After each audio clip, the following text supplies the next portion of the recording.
दिगपहंडी स्थित सबरीमाता आश्रम आदिवासी मानक पई शीत वस्त्र बंटन कार्यक्रम आयोजित होइथिला।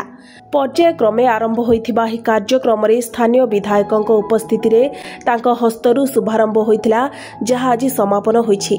आश्रम मुख्य कर्ता दायित्व रे थिबा एडवोकेट श्रीकांत पाढ़ीଙ୍କ नेतृत्व रे एही कार्यक्रम आयोजन होइथिबा बेले मुख्य अतिथि भावे स्थानीय विधायक तथा घरे घरे परिचित ओलीवुड तारका सिद्धांत महापात्र जोग दैथिले।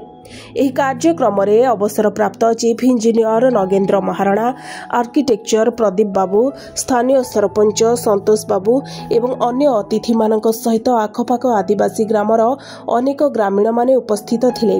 शीतवस्त्र बंटन परे निज मंतव्य रे विधायक सिद्धांत महापात्र कहिसेंति जे प्रधानमंत्री नरेंद्र मोदी एवं मुख्यमंत्री मोहन चरण माझीଙ୍କ नेतृत्व रे से निज विधानसभार आदिवासी मानक एही सबरीमाता आश्रम जरिया रे किभଳି आत्मनिर्भरशील होई परिबे एवं सेमानक बणजात उत्पाद हेउ बा कृषिजात उत्पाद एवं हस्तशिल्प जिनिस किभଳି स्वदेशी आंदोलन रे जड़ित होई परिबो से नै प्रयास जारी रखिबे। देखंतु ये तो एते वर्षर परे आज आत्मनिर्भर कथा माननीय प्रधानमंत्री माननीय मुख्यमंत्री ए कथा को लेकिन आज प्रचार प्रसार चली। तेणुक यहीटा तो गोटे दिन कथा नुहे, आपको लेकिन आगामी दिन मानक निरंतर कार्यक्रम करने पड़ो। से आज जड़े प्रधान व्यक्ति कहले आम सिलाई मेसीन देवा कि जानी पारती करेंगे कौन से।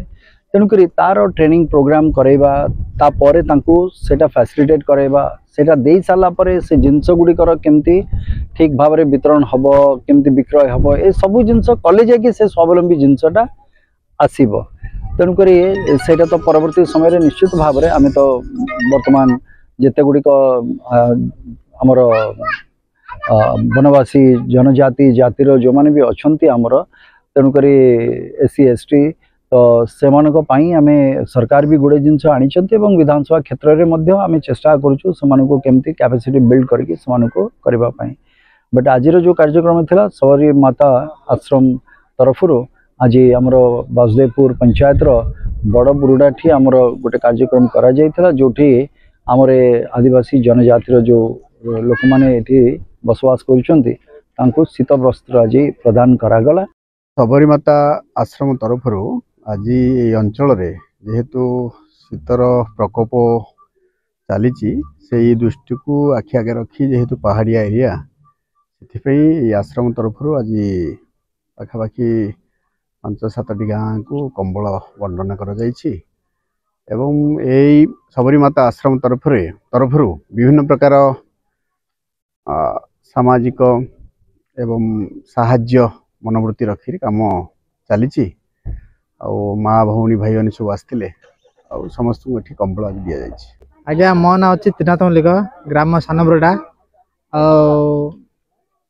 राम मंदिर कंबल बंटा होचे समस्ते आसचंती कंबल नेवापे शीत दायर रक्षा करने समस्ते आए माँ मासी भौणी समस्त आए। आज्ञा मुझे महेंद्र गौड़ मो गाँ हूँ डंकारी आमर ये गोटे श्रीराम मंदिर हूँ आश्रम अच्छी ये कमल बांटा हूँ समस्त तेणुक आसलु। मो ना नमिता आसलु आश्रम को कंबल बंटा होता तो से आसी। दिगपहंडी रजनीकांत पाणिग्राही रिपोर्ट प्रभाव न्यूज।